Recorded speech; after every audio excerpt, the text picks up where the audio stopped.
Bonjour à toutes et à tous, le pourquoi du comment, c'est presque fini. Bon, pas là tout de suite maintenant, mais c'est quand même l'avant-dernière émission de la saison.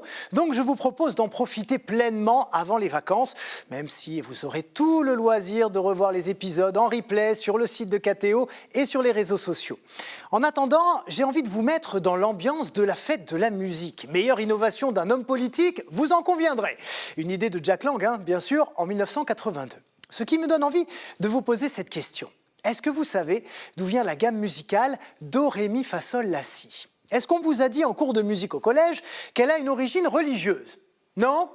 Ça ne m'étonne pas, parce que c'est une histoire qui n'est pas très connue et je vous la raconte.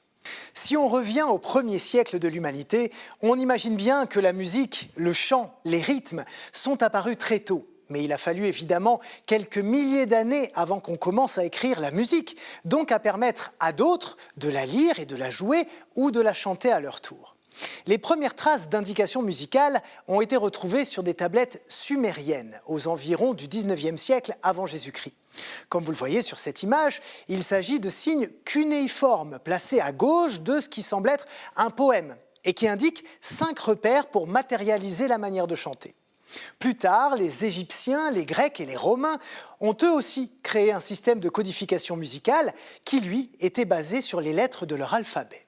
Mais c'est au cours de l'évangélisation des premiers apôtres et de la diffusion du christianisme que la musique prend un tournant décisif en Occident. C'est le moment où le chant prend une dimension liturgique. Il permet d'associer les fidèles à la prière et à l'action sacrée des prêtres. Mais à l'époque, la transmission de la musique est encore orale. Et elle n'est enseignée que dans les écoles de chantre. Tout au long du bas Moyen-Âge, c'est donc la mémorisation qui prévaut. D'ailleurs, il arrivait que certains moines mettent des dizaines d'années avant de retenir les différentes mélodies liturgiques qui existaient. Et sans support visuel, imaginez-vous, effectivement, ça ne devait pas être facile. Et c'est au XIe siècle que naît la gamme telle qu'on la connaît aujourd'hui. Son auteur, c'est un moine italien du nom de Guido d'Arezzo.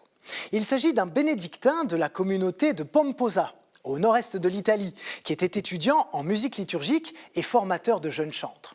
Il invente ce qu'on appelle la solmisation, c'est l'ancêtre de notre solfège. En fait, il décide d'emprunter la première syllabe des 6 premiers vers de l'hymne à Saint Jean-Baptiste, un texte latin du poète Paul Diacre, qui a la particularité de monter d'un ton à chaque début de vers.